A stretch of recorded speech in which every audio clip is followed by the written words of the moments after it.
Hello बच्चों, let's read the question and the question says correct statement is and the options are A. Lithium forms ethynite on reaction with ethyne. B. Hydrogen carbonate of lithium does not exist as solid. C. Alkali metal chloride do not form hydrates except lithium.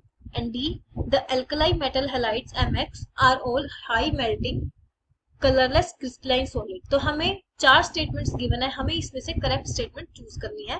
तो चलिए सबसे पहले हम इस question के लिए की concept देखते हैं।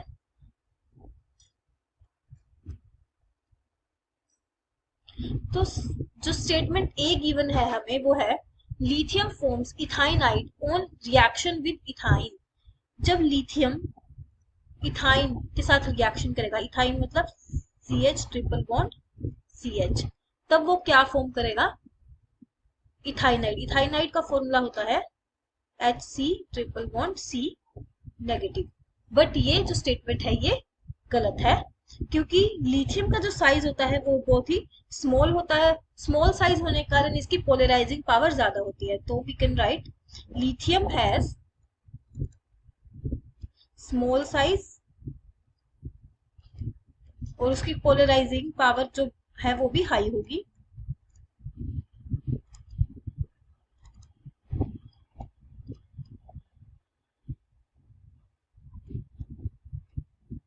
तो इसके कारण आयनाइजेशन एनर्जी भी हाई होगी और हाई आयनाइजेशन एनर्जी के कारण लिथियम के आउटर मोस्ट शेल में से इलेक्ट्रॉन निकालना डिफिकल्ट हो जाएगा।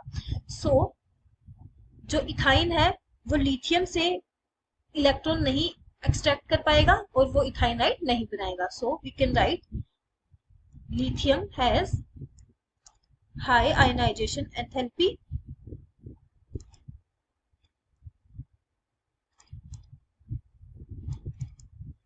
Due to which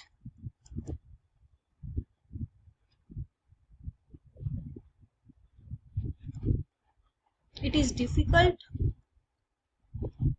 to remove outermost electron.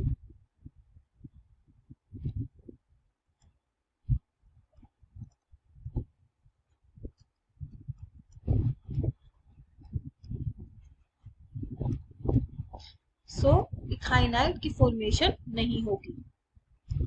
सो ये स्टेटमेंट रॉन्ग हो जाएगी।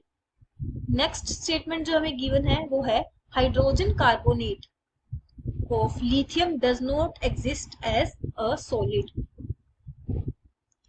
तो जो स्टेट है किसी भी कंपाउंड की, मतलब वो सॉलिड होगा, लिक्विड होगा या गैस होगा, वो डिपेंड ऑन कि उसमें किस तरह के इंटरमोलिक्यूलर एंड इंट्रामोलिक्यूलर फोर्सेस है। तो we can write state depends state of a given compound depends on inter and intramolecular forces.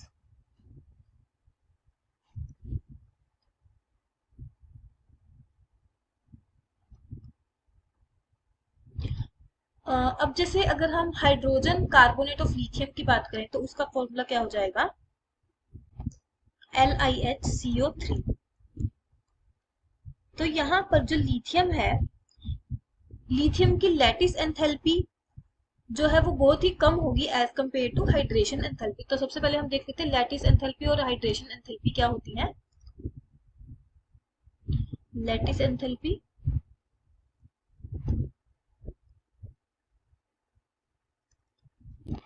it is the amount of energy required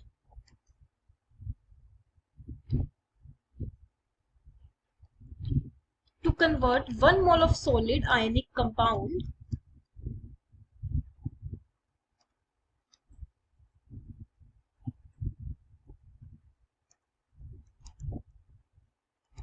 into its constituent ions.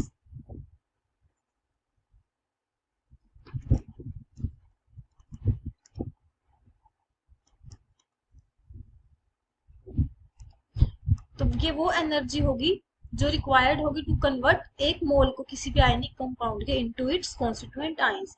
और hydration enthalpy क्या हो जाएगी? Hydration energy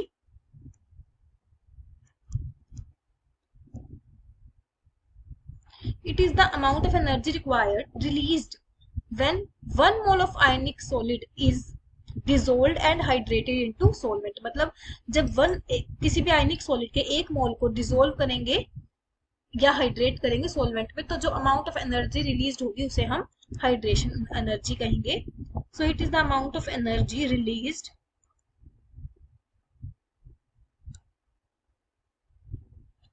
when 1 mole of ionic solid is dissolved and hydrated into solvent.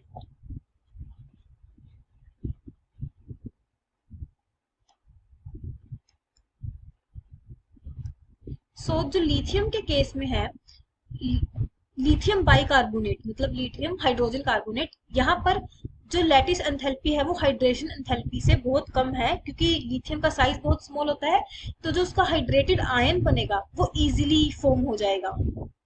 तो इसीलिए lithium की hydration enthalpy ज्यादा है as compare to lattice enthalpy. Hydration energy जो है लिथियम बाइकार्बोनेट के लिए वो ज्यादा होगी as compare to lattice energy. So इसी कारण से it is more stable in aqueous state, तो ये लिक्विड फॉर्म में ज्यादा स्टेबल होगा as compare to solid. So जो लिथियम हाइड्रोजन कार्बोनेट है वो एग्जिस्ट करेगा एज लिक्विड. सो जो ऑप्शन बी है वो करेक्ट ऑप्शन है कि वो जो लिथियम हाइड्रोजन कार्बोनेट है वो एग्जिस्ट एज अ सॉलिड नहीं करेगा. नेक्स्ट जो ऑप्शन सी हमें गिवन है वो है alkaline metal chloride do not form hydrates except lithium. तो ये स्टेटमेंट कह रही है कि एल्कलाइन मेटल क्लोराइड्स जो है वो लिथियम की सिर्फ लिथियम को छोड़ के हाइड्रेट्स नहीं बनाते, मतलब सिर्फ लिथियम ही एक ऐसा एल्कलाइन मेटल क्लोराइड बनाएगा कि जो हाइड्रेट हो सकता है. तो लिथियम का साइज जो है वो सबसे छोटा होता है as compare to alkaline metal. तो लिथियम स्मॉलेस्ट साइज,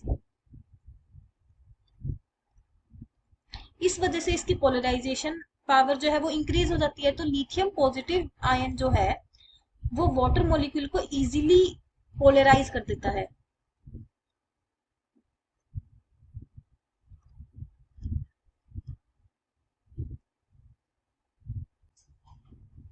तो जितना जल्दी लिथियम H2O को अपनी तरफ अट्रैक्ट करेगा वैसे ही ज्यादा वाटर मॉलिक्यूल्स अटैच होंगे लिथियम सॉल्ट से. तो लिथियम सॉल्ट जैसे कि ट्राईहाइड्रेटेड लिथियम क्लोराइड, ट्राईहाइड्रेटेड लिथियम क्लोराइड, इसका फॉर्मूला क्या हो जाएगा LiCl.3H2O. ये कॉमनली हाइड्रेटेड होते हैं, बट जैसे जैसे हम डाउन द ग्रुप जाएंगे वैसे वैसे साइज इंक्रीज होगा तो पोलराइजेशन पावर डिक्रीज होगी. तो other alkali metals usually form anhydrous side not hydrous. So जो हमारा सी ऑप्शन गिवन था हमें, तो उसमें लिखा हुआ था alkaline metal chloride do not form hydrate except lithium. तो ये ऑप्शन क्या है करेक्ट है, सी ऑप्शन इज करेक्ट.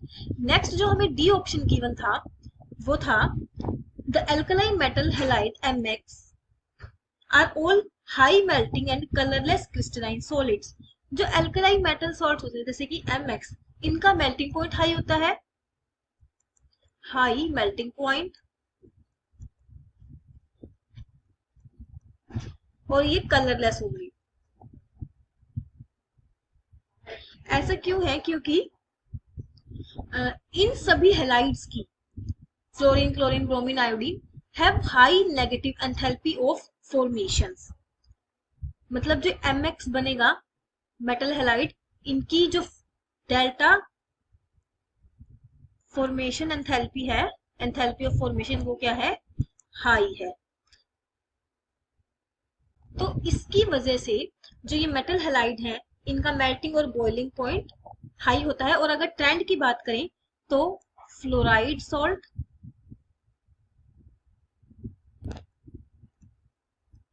इनका सबसे ज्यादा मेल्टिंग पॉइंट होगा, then chloride, then bromide and then iodide, और ये सभी वाटर में भी सोल्यूबल होंगे। सो ये ऑप्शन भी करेक्ट है, डी ऑप्शन भी करेक्ट है, सी ऑप्शन भी करेक्ट है, बट जो बी ऑप्शन था वो भी करेक्ट था, क्योंकि ये सॉलिड नहीं होते, ये लिक्विड होते हैं। बस सिर्फ ए ऑप्शन ही is incorrect. So correct statement among these are B, C and D. So correct option for this question is option B. Hope you find your answer and understood it well. Best of luck.